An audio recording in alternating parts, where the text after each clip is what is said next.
जय हिंद। टॉपिक हम लोग पढ़ेंगे आज जीएस प्रैक्टिस सेट हल किया जाएगा। क्वेश्चन बहुत ही मस्त मस्त क्वेश्चन हम आपके बीच लाए हैं। आप इसमें देखिए कि आप कितना इसमें कर सकते हैं। इसी के साथ हम लोग स्टार्ट कर रहे हैं बिना विलंब के। पहला क्वेश्चन है, घरेलू हिंसा से महिलाओं की सुरक्षा हेतु। क्वेश्चन पहला है, घरेलू हिंसा से महिलाओं की सुरक्षा हेतु।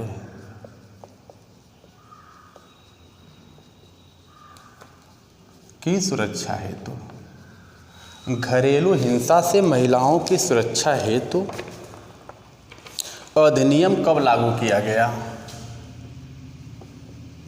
अधिनियम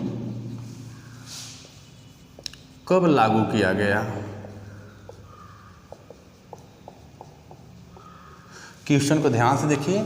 घरेलू हिंसा से महिलाओं की सुरक्षा हेतु अधिनियम कब लागू किया गया? तो विकल्प आपके सामने है।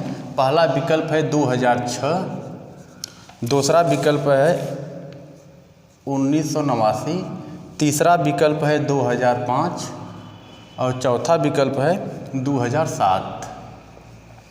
हाँ, ध्यान दीजिएगा, हम हर क्वेश्चन में अधिक से अधिक आपको डाटा देने की कोशिश करेंगे। सब पर हम डाटा देंगे, ठीक। तो क्वेश्चन है, घरेलू हिंसा से महिलाओं की सुरक्षा के लिए अधिनियम कब लाया गया या लागू किया गया? तो इसका आंसर होगा 2006 में। मतलब जो घर में महिलाओं के साथ हिंसा होता है उनके लिए अधिनियम कब लागू किया गया था? तो 2006 में इसको लागू किया गया। ये तो क्वेश्चन आपको समझ में आ गया होगा। अब इसमें देखिए, जो अगला विकल्प है 1989 SC और ST अत्याचार अधिनियम लाया गया। SC ST अत्याचार अधिनियम लाया गया 1989 में। SC ST अत्याचार अधिनियम मतलब कि अत्याचार निवारण अधिनियम था। 2005 में सूचना का अधिकार अधिनियम आया और 2007 में माता पिता और वरिष्ठ नागरिक अधिनियम आया। तो हमको लग रहा है कि आपका पूरा डाटा क्लियर हो गया होगा। क्वेश्चन था, घरेलू हिंसा से महिलाओं की सुरक्षा हेतु अधिनियम कब लागू किया गया था? तो 2006 में। 1989 में जो SC ST अत्याचार निवारण अधिनियम था, यह आया था। 2005 में सूचना का अधिकार अधिनियम आया था और 2007 में माता पिता एवं वरिष्ठ नागरिक भरण पोषण अधिनियम आया था। इधर लिख दिया जा रहा है, भरण पोषण अधिनियम आया था। तो पहला क्वेश्चन क्लियर हो गया होगा। अगला क्वेश्चन देखिए, महात्मा गांधी भारतीय राष्ट्रीय कांग्रेस के अध्यक्ष कब बने? महात्मा गांधी भारतीय राष्ट्रीय कांग्रेस के अध्यक्ष कब बने?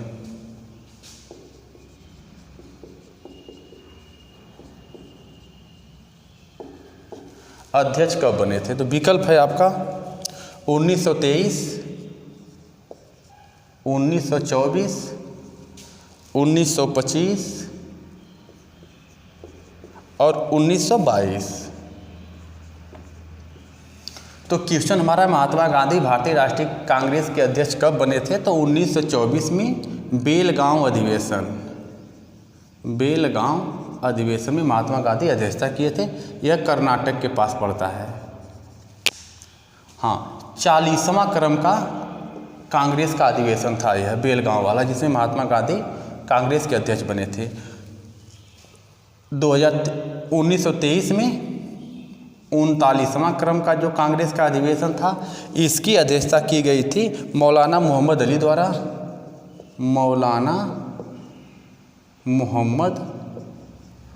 द्वारा। काकीनाडा में किया गया था अध्यक्षता। यह आंध्र प्रदेश में पड़ता है। हम AP लिख दे रहे, आंध्र प्रदेश। हाँ, इसमें एक चीज़ और याद रखना आपको, विशेष अधिवेशन भी कांग्रेस का हुआ था। विशेष अधिवेशन का मतलब होता है ना कि वार्षिक अधिवेशन न हो कि जब कोई अधिवेशन बीच में कर दिया जाए उसे विशेष अधिवेशन किया जाता है, मतलब कहा जाता है। 1923 में विशेष अधिवेशन हुआ था जिसकी अध्यक्षता की गई थी मौलाना अबुल कलाम आज़ाद द्वारा। अबुल कलाम आज़ाद द्वारा अध्यक्षता की गई थी।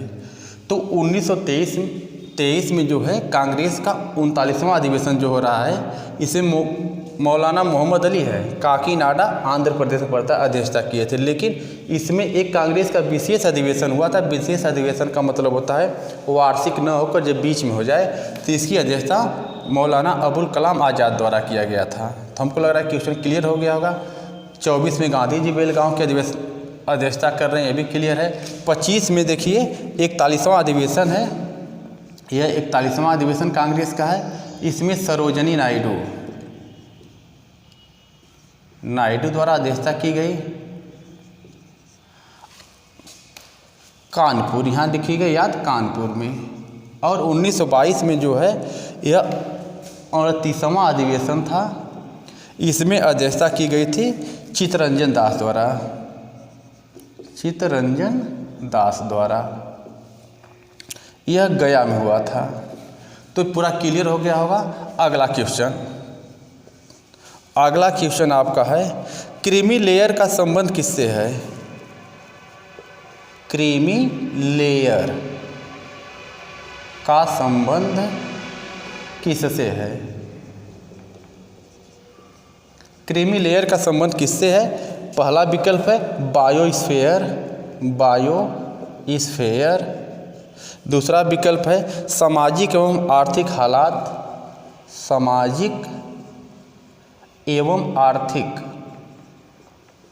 हालात। अगला विकल्प है दुग्ध उत्पादन। अगला है कोई नहीं। तो क्रीमी लेयर का संबंध सामाजिक एवं आर्थिक हालात से संबंधित है। यह शब्द 1971 में क्रीमी लेयर शब्द का प्रयोग किया गया था। सत्तानाथन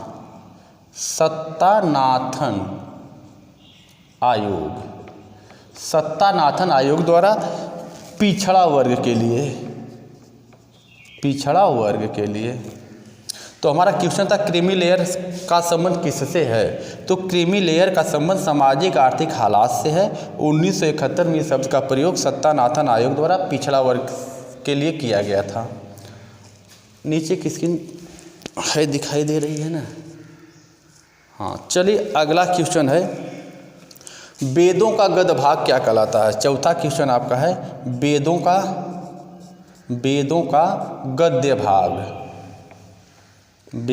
गद्य भाग क्या कहलाता है?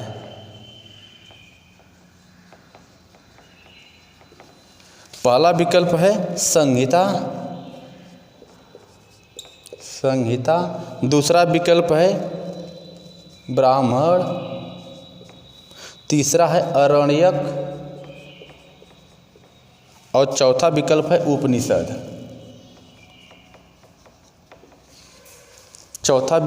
उपनिषद। तो देखिए वेदों के जो गद्य भाग है इसे ब्राह्मण कहा जाता है, ब्राह्मण। संहिता जो है यह है मंत्र भाग, संहिता को मंत्र भाग कहा जाता है, मंत्र भाग। आरण्यक का मतलब होता है वन में लिखा गया, यानी इसको वन पुस्तक भी कहा जा सकता है, वन पुस्तक भी कहा जाता है। उपनिषद का मतलब होता है गुरु के समीप बैठकर शिक्षा ग्रहण करना। तो उपनिषदों की संख्या 108 है। तो हमको लग रहा है इतना क्वेश्चन क्लियर हो गया होगा। अगला क्वेश्चन इधर देखिए, 5वां क्वेश्चन है आपका,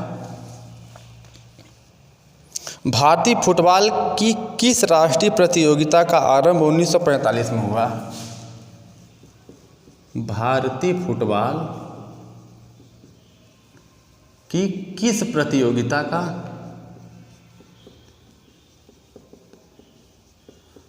का आरंभ 1945 में हुआ?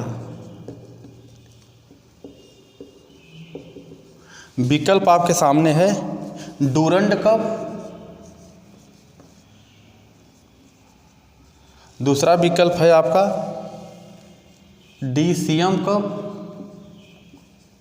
तीसरा विकल्प है सीजर्स कप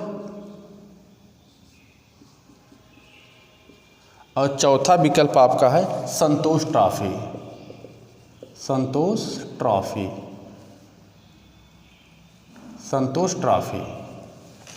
हाँ, तो आपको बता दें कि फुटबॉल से संबंधित सभी कप हैं। डूरंड कप का भी संबंध फुटबॉल से है, DCM कप का भी संबंध फुटबॉल से है, सीजर्स कप का भी संबंध फुटबॉल से है, संतोष ट्रॉफी का भी संबंध फुटबॉल से है। हमारा क्वेश्चन है कि भारतीय फुटबॉल की किस प्रतियोगिता का आरंभ 1945 में हुआ था? तो DCM कप का प्रारंभ 1945 में हुआ था। इसमें होता क्या है, जो देश के अंदर यानी भारत, मतलब ये स्टार्ट हुआ था दिल्ली से। दिल्ली में यह शुरुआत हुआ और इस टूर्नामेंट के द्वारा, यह जो टूर्नामेंट होता है इसमें विदेशी टीम को निमंत्रण दिया जाता है खेलने के लिए। तो हमारा क्वेश्चन था भारतीय फुटबॉल की किस प्रतियोगिता का आरंभ 1945 में हुआ था? तो DCM कप का शुरुआत 1945 में हुआ था। इसमें क्या हुआ, दिल्ली में टूर्नामेंट में क्या होता है, विदेशी टीम को निमंत्रण दिया जाता है खेलने के लिए।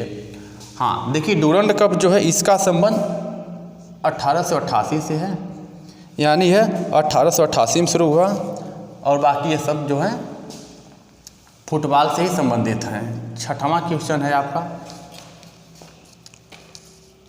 लाल बहादुर शास्त्री स्टेडियम कहाँ स्थित है? लाल बहादुर शास्त्री स्टेडियम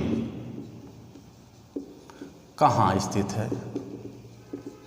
विकल्प आपके सामने है नई दिल्ली, पहला विकल्प है नई दिल्ली, दूसरा विकल्प है हैदराबाद,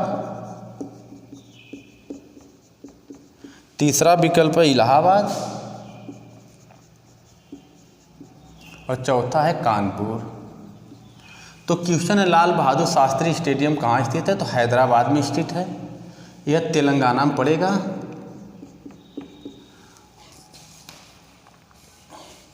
हाँ, इसका लाल बहादुर शास्त्री का जो पहले नाम था, इसका पहले नाम था फुटबॉल और क्रिकेट का फतेह मैदान। फुटबॉल और क्रिकेट का फतेह मैदान, यानी जो लाल बहादुर शास्त्री स्टेडियम है इसको पहले फुटबॉल क्रिकेट का फतेह मैदान कहा जाता था, फिर बाद में इसका नाम चेंज करके लाल बहादुर शास्त्री कर दिया गया था 1967 में। 1967 में नाम बदलकर लाल बहादुर शास्त्री कर दिया गया। अगला क्वेश्चन देखिए, सातवां क्वेश्चन है, पराध्वनिक गति का मापांकन किस इकाई से होता है?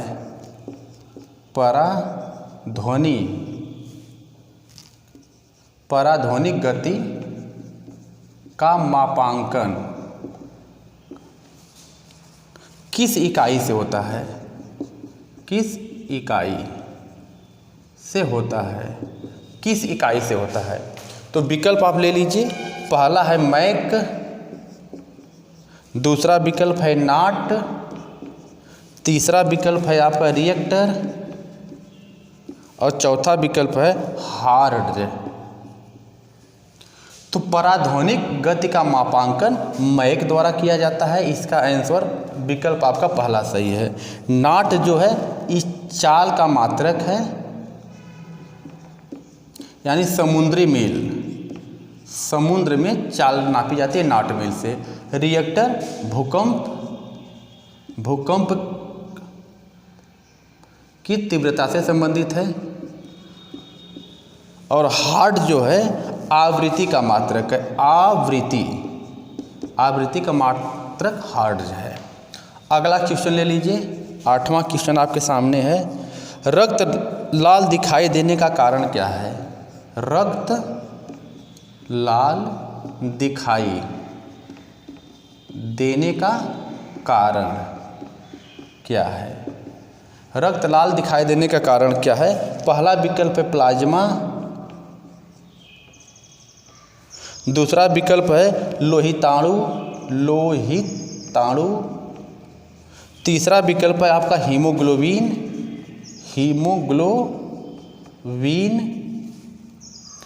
और चौथा कोई नहीं। तो रक्त लाल दिखाई देने का कारण क्या है? हीमोग्लोबिन।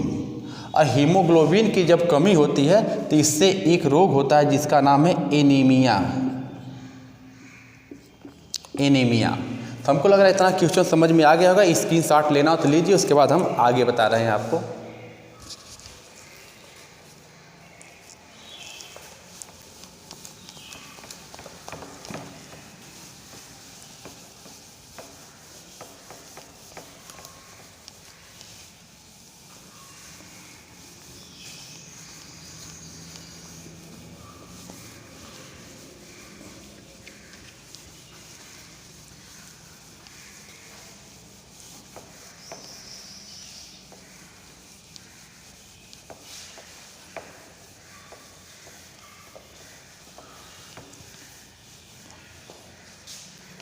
अगला क्वेश्चन आपका है, जल जो साबुन लगाने पर अच्छा झाग नहीं बना पाता को क्या कहते हैं? क्वेश्चन है, जल जो साबुन लगाने के बाद अच्छा झाग नहीं बना पाता,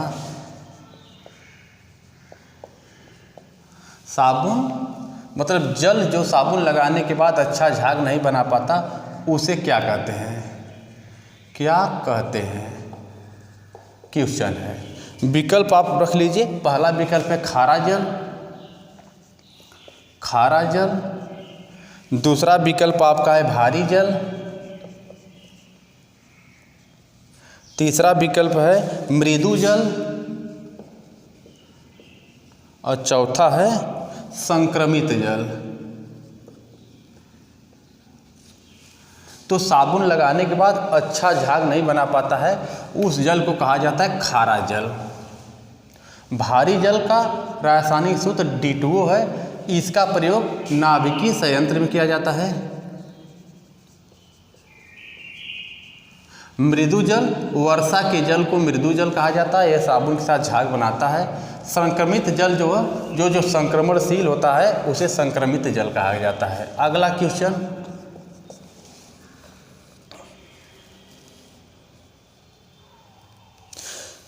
निम्नलिखित में कौन संसार में, निम्नलिखित में कौन संसार में सबसे तेजी से काटता है, तेजी से काटता है?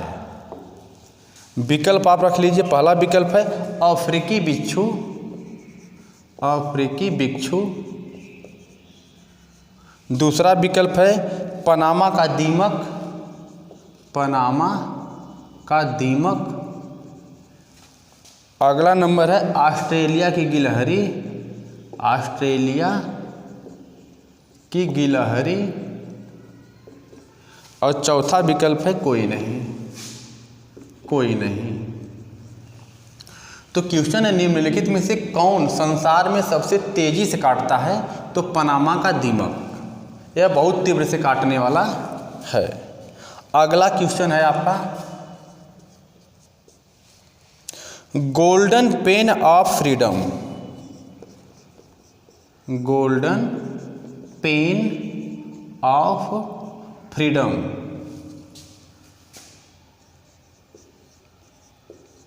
गोल्डन पेन ऑफ फ्रीडम पुरस्कार किससे संबंधित है?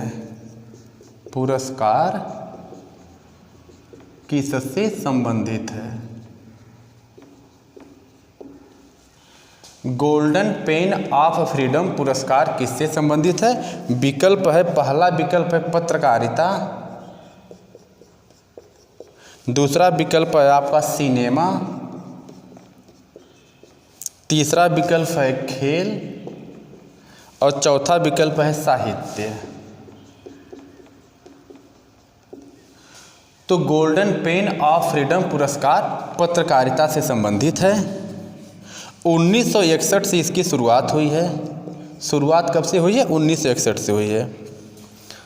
सिनेमा से संबंधित दादा साहेब फाल्के पुरस्कार है, दादा साहेब फाल्के पुरस्कार है। इसकी शुरुआत 1969 से हुई है। खेल से संबंधित ध्यानचंद पुरस्कार शुरुआत 2002 से हुई है। और साहित्य से संबंधित साहित्य अकादमी पुरस्कार है, साहित्य अकादमी पुरस्कार।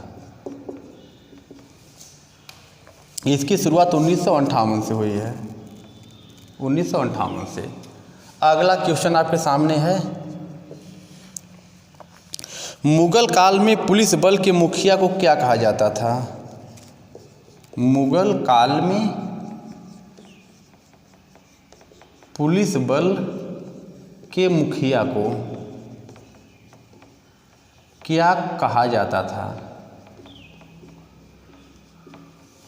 यानी मुगल काल में पुलिस बल का जो मुखिया होता था उसे किस नाम से जाना जाता था, यह क्वेश्चन है। पहला विकल्प है दरोगा, दूसरा विकल्प है फौजदार, तीसरा विकल्प है सूबेदार और चौथा विकल्प है कोतवाल। तो मुगल काल में पुलिस बल के जो मुखिया होते थे उनको कहा जाता था कोतवाल। तो हमको लग रहा है यहाँ तक क्वेश्चन क्लियर हो गया होगा। अब आगे हम लोग देख रहे हैं अगला क्वेश्चन।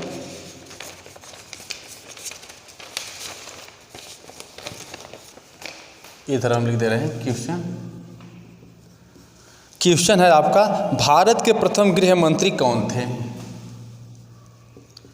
भारत के प्रथम गृह मंत्री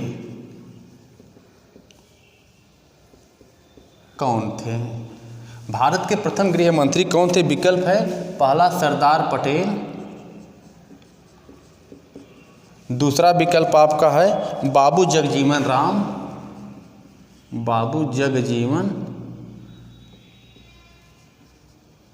राम, तीसरा विकल्प है आपका मोरारजी देसाई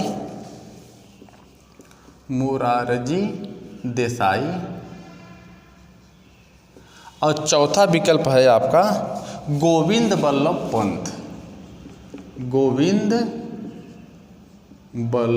पंत।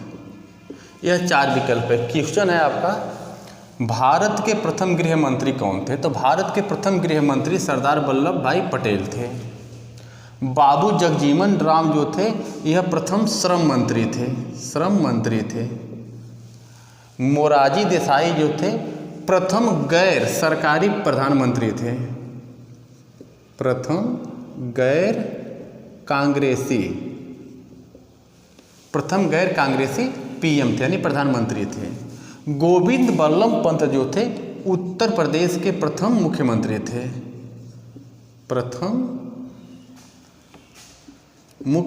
थे,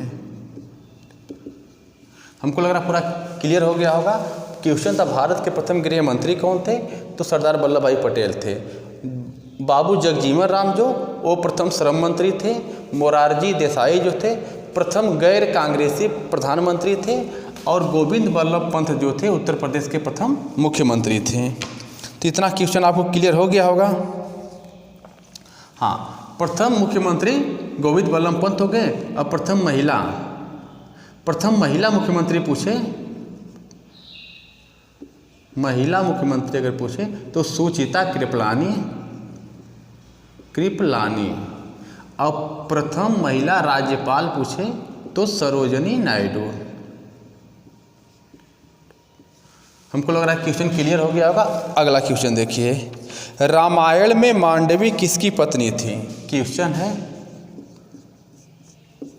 रामायण में मांडवी किसकी पत्नी थी?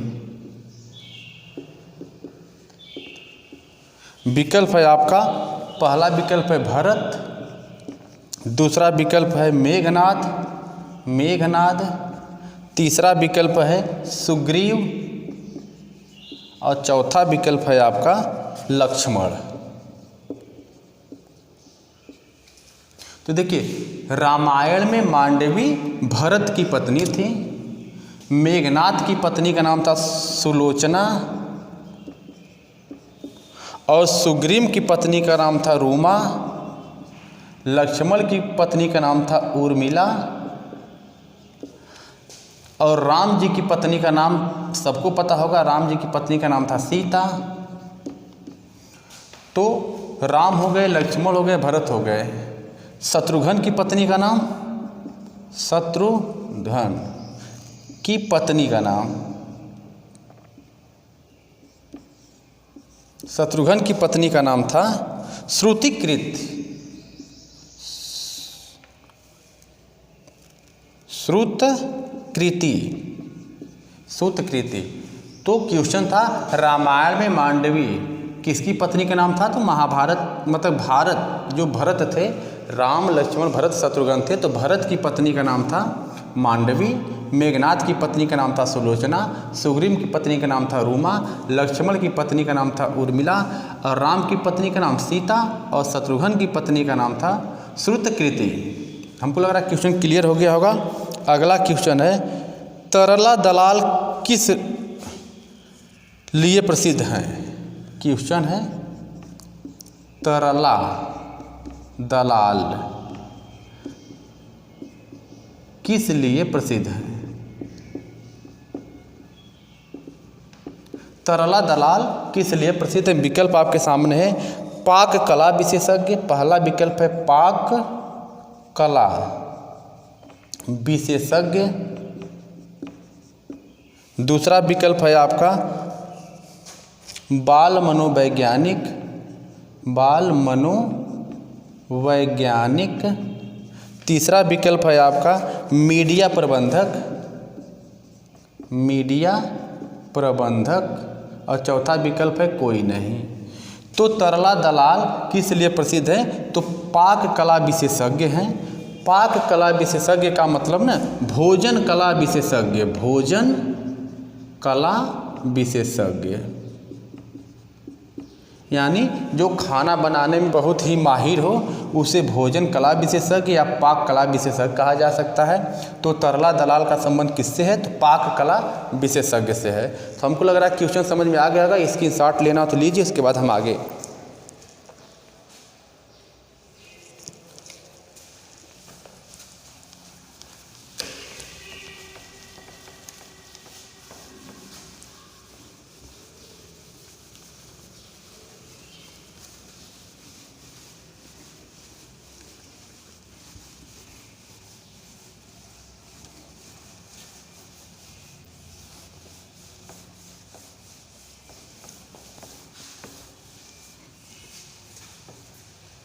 हाँ, अगला क्वेश्चन आपके सामने है, भारतीय संविधान में कितने मूल कर्तव्य दिए गए हैं? क्वेश्चन है, भारतीय संविधान में कितने मूल कर्तव्य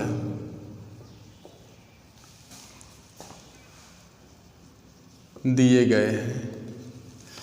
पहला विकल्प इसमें है 9, 10, 11, 12। तो हमारा इसका आंसर होगा 11। भारतीय संविधान में 11 मूल कर्तव्य हैं। मूल कर्तव्य को स्वर्ण सिंह समिति की सिफारिश पर 42वां संविधान संशोधन 1976 में शामिल किया गया था। अगला क्वेश्चन है, सिपकिला दर्रा हिमाचल प्रदेश के किस घाटी में स्थित है? क्वेश्चन है, सिपकिला दर्रा हिमालय के किस घाटी में स्थित है? किस घाटी में स्थित है? सिपकिला दर्रा हिमालय के किस घाटी में स्थित है? विकल्प आपके सामने है, नाभा घाटी। दूसरा विकल्प है चंद्रा घाटी। तीसरा विकल्प है कुल्लू घाटी। और चौथा विकल्प है आपका सतलज घाटी।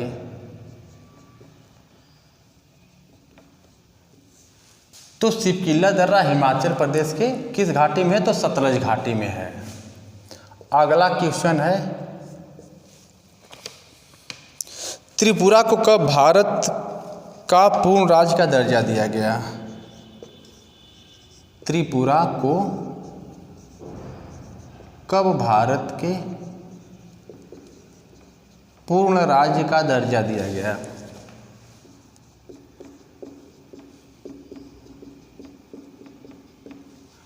पूर्ण राज्य का दर्जा दिया गया। इसमें विकल्प आपके सामने है 1956, दूसरा है 1972, अगला है 1975 और अगला विकल्प है आपका 1947। तो देखिए, त्रिपुरा को कब भारत का पूर्ण राज्य का दर्जा दिया गया था? तो 1972 में इसको पूर्ण राज्य का दर्जा दिया गया था। यह देश का तीसरा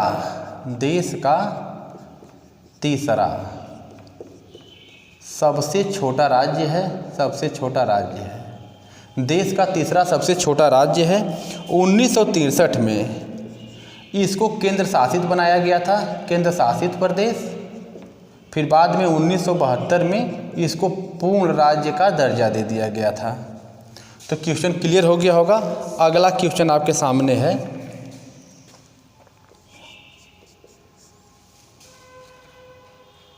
भारत के कितने पड़ोसी देश हैं? भारत के कितने पड़ोसी देश हैं? भारत के कितने पड़ोसी देश हैं? विकल्प है 6, 7, 8, 9। तो भारत के 9 पड़ोसी देश हैं। और 9 पड़ोसी देश कौन कौन से हैं? देखिए, भारत का मैप नीचे किसकी दिखाई दे रही है? चलिए, यहाँ भारत का आप छोटा सा मैप बना लीजिए इस तरह करके, और 9 देश जो इसके पड़ोसी देश है आप यहाँ देख सकते हैं। देखिए, इस साइड पड़ेगा मालदीव, यहाँ पर पड़ेगा श्रीलंका, यहाँ पर पड़ेगा बांग्लादेश,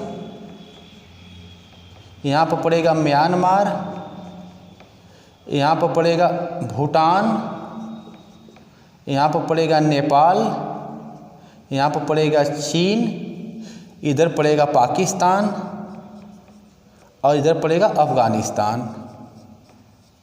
तो आप देख सकते हैं, मालदीव, श्रीलंका ये 2 हो गया, बांग्लादेश 3, म्यांमार 4, भूटान 5, नेपाल 6, चीन 7, पाकिस्तान 8 और अफ़गानिस्तान 9। तो भारत के पड़ोसी देश कुल कितने हो गए? 9। क्वेश्चन क्लियर हो गया। अगला क्वेश्चन इधर देखिए। क्वेश्चन है, अंतर्राष्ट्रीय जैव विविधता दिवस कब मनाया जाता है? अंतर्राष्ट्रीय जैव विविधता दिवस, अंतर्राष्ट्रीय जैव विविधता दिवस कब मनाया जाता है?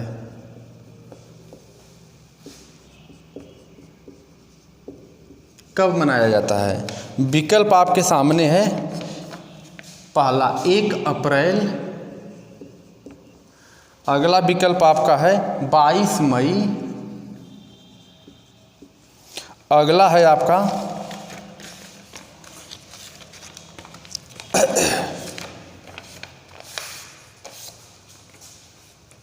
15 दिसंबर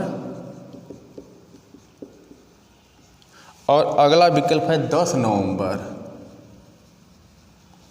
तो क्वेश्चन है, अंतर्राष्ट्रीय जैव विविधता दिवस कब मनाया जाता है? तो 22 मई को अंतर्राष्ट्रीय जैव विविधता दिवस मनाया जाता है। 1 अप्रैल जो है यहाँ पर मूर्ख दिवस मनाया जाता है, मूर्ख दिवस।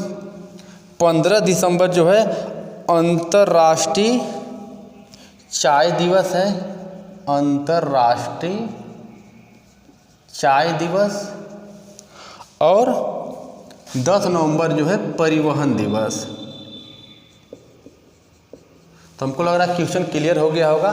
क्वेश्चन था अंतर्राष्ट्रीय जैव विविधता दिवस कब मनाया जाता है? तो यह तो 22 मई को मनाया जाता है। लेकिन जो 1 अप्रैल है इस दिन मूर्ख दिवस मनाया जाता है, 15 दिवस को अंतर्राष्ट्रीय चाय दिवस मनाया जाता है और 10 नवंबर को परिवहन दिवस मनाया जाता है।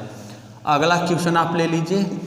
अगला क्वेश्चन है, विश्व का सबसे बड़ा नदी द्वीप कौन है? विश्व का सबसे बड़ा नदी द्वीप कौन है? विकल्प है आपके सामने पहला मानपुरा द्वीप, दूसरा विकल्प है श्रीरंगम द्वीप, तीसरा विकल्प है आपका लुलु द्वीप और चौथा विकल्प है आपका माजुली द्वीप। विकल्प दिखाई दे रहा है उधर की स्क्रीन। माजुली द्वीप, यह है आपका माजुली द्वीप।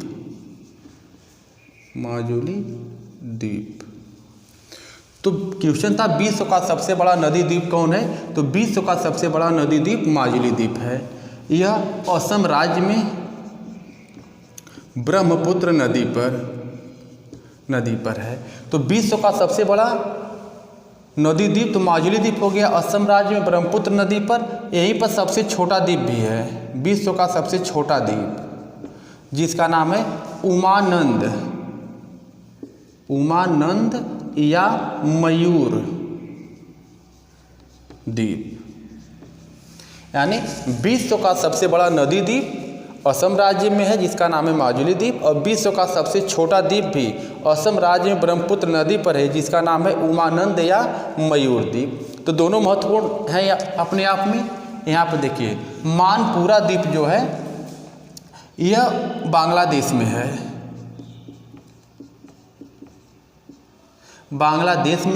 मेघना नदी के मुहाने पर। अब समझ में आ रहा है कि मेघना नदी क्या है। तो आपको पता होगा कि जब गंगा जी बांग्लादेश में प्रवेश करती हैं और ब्रह्मपुत्र प्रवेश करती है, तो गंगा जी का नाम पद्मा हो जाता है और ब्रह्मपुत्र का नाम जमुना हो जाता है। यानी जो भारत में गंगा नदी है वह बांग्लादेश में पहुँचते पद्मा कहलाती हैं और ब्रह्मपुत्र नदी बांग्लादेश में पहुँचते जमुना कहलाती हैं। और जब पद्मा और जमुना दोनों मिलती हैं तो मेघना बनता है, और मेघना नदी पर ही मानपुरा द्वीप है। तो हमको लग रहा है क्लियर हो गया होगा। माजुली द्वीप सबको क्लियर हो गया होगा। अगला पॉइंट इसमें है श्रीरंगम द्वीप कहाँ है? तो यह तमिलनाडु में पड़ता है, कावेरी नदी पर। और लुलु द्वीप जो है यह कनाडा में फ्रेजर नदी पर यह है। तो हमको लग रहा है क्वेश्चन क्लियर हो गया होगा। अगला क्वेश्चन आप लिख लीजिए, देख लीजिए यहाँ पर क्वेश्चन है हंगरी की मुद्रा का नाम क्या है? हंगरी की मुद्रा का नाम क्या है? तो विकल्प आपका है पहला है फोरिंट, दूसरा विकल्प है नाइरा, तीसरा विकल्प है पाउंड और चौथा विकल्प है कोई नहीं। तो हंगरी की मुद्रा का नाम है फोरिंट। तो यहाँ तक अगर क्वेश्चन समझ में आ गया तो स्क्रीनशॉट ले लीजिए, इसके बाद हम आगे बता रहे हैं।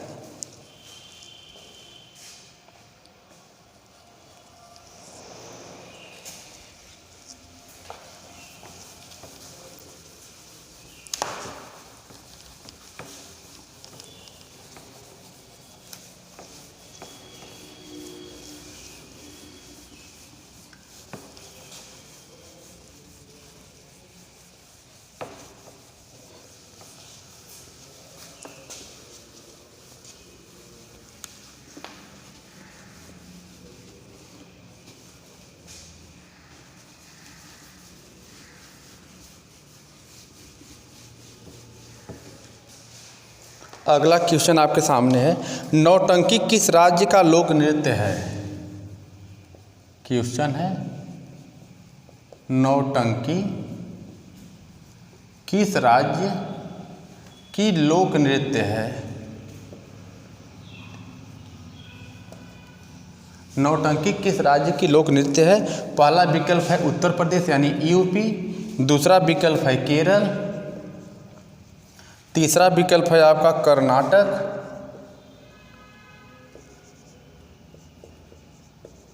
और चौथा विकल्प है आपका आंध्र प्रदेश।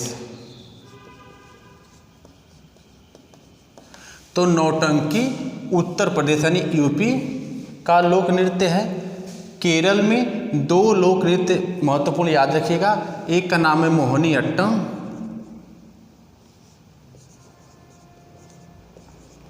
और एक का नाम है कथकली।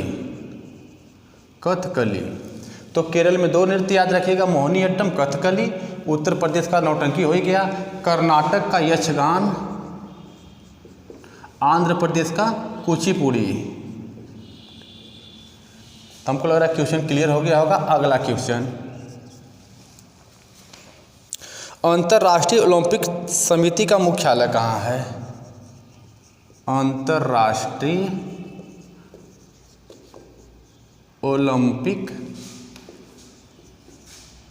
समिति का मुख्यालय कहाँ है? क्वेश्चन है अंतर्राष्ट्रीय ओलंपिक समिति का मुख्यालय कहाँ है? विकल्प है आपका USA, अगला है स्विट्जरलैंड, अगला है आपका जर्मनी और है कोई नहीं। तो अंतर्राष्ट्रीय ओलंपिक समिति का मुख्यालय स्विट्जरलैंड में है। अगला क्वेश्चन है आपका,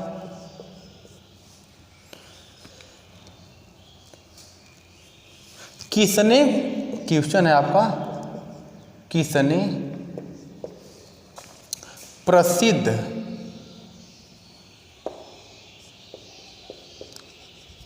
प्रसिद्ध पुस्तक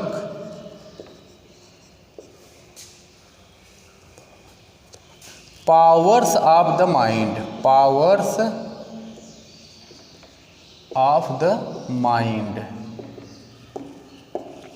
किसने प्रसिद्ध पुस्तक पावर्स ऑफ द माइंड लिखी है?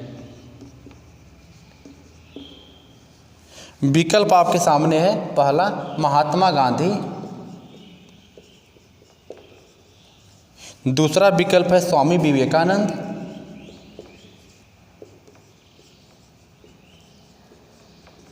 तीसरा विकल्प है गुलजार और चौथा विकल्प का है आपका रविन्द्रनाथ टैगोर।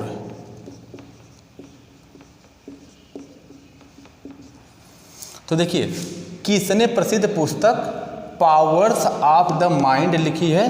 तो यह स्वामी विवेकानंद द्वारा लिखी गई पुस्तक है। महात्मा गांधी जी द्वारा लिखी गई एक महत्वपूर्ण अच्छी पुस्तक है जिसका नाम है सत्य के साथ मेरे प्रयोग। सत्य के साथ मेरे प्रयोग, माई एक्सपेरिमेंट विथ ट्रूथ। तो महात्मा गांधी सत्य के साथ मेरे प्रयोग हो गया। Powers of the mind Swami Vivekananda द्वारा लिखा गया है। रविन्द्रनाथ टैगोर द्वारा लिखा गया था गोरा उपन्यास। हमको लग रहा है इतना क्वेश्चन आपको क्लियर हुआ होगा। अगला क्वेश्चन है आपका, प्रथम बौद्ध संगीति का आयोजन। क्वेश्चन हम यहाँ लिख दे रहे हैं, प्रथम बौद्ध संगीति का आयोजन कहाँ किया गया था? प्रथम बौद्ध संगीति का आयोजन कहाँ किया गया था? विकल्प आप ले लीजिए। पहला है राजगीर, दूसरा है वैशाली, तीसरा है पाटलिपुत्र और चौथा है कुंडलवन। ये कश्मीर में पड़ता है कुंडलवन। तो क्वेश्चन हमारा था प्रथम बौद्ध संगीति का आयोजन कहाँ हुआ था? तो प्रथम बौद्ध संगीति का आयोजन राजगीर में हुआ था। दूसरी बौद्ध संगीति का आयोजन वैशाली में हुआ था। तीसरी बौद्ध संगीति का आयोजन पाटलिपुत्र में हुआ था और चौथी बौद्ध संगीति का आयोजन कुंडलवन यानी कश्मीर में हुआ था। अगला क्वेश्चन है आपका, देवनाम प्रिय किसका नाम था? क्वेश्चन है देवनाम प्रिय किसका नाम था? पहला विकल्प है चंद्रगुप्त मौर्य, दूसरा विकल्प है अशोक, तीसरा विकल्प है आपका गौतम बुद्ध और चौथा विकल्प है महावीर स्वामी। तो देव नाम प्रिय किसका नाम था? अशोक का नाम था। तो हमको लग रहा है कि हमारी वीडियो आपको काफ़ी पसंद आएगी और आपको काफ़ी लाभ भी देगी। क्वेश्चन जितना भी थे बहुत ही अच्छे अच्छे क्वेश्चन थे। आप इसका रिवीजन करिए। आगे मिलेंगे दूसरे वीडियो के साथ, तब तक के लिए धन्यवाद।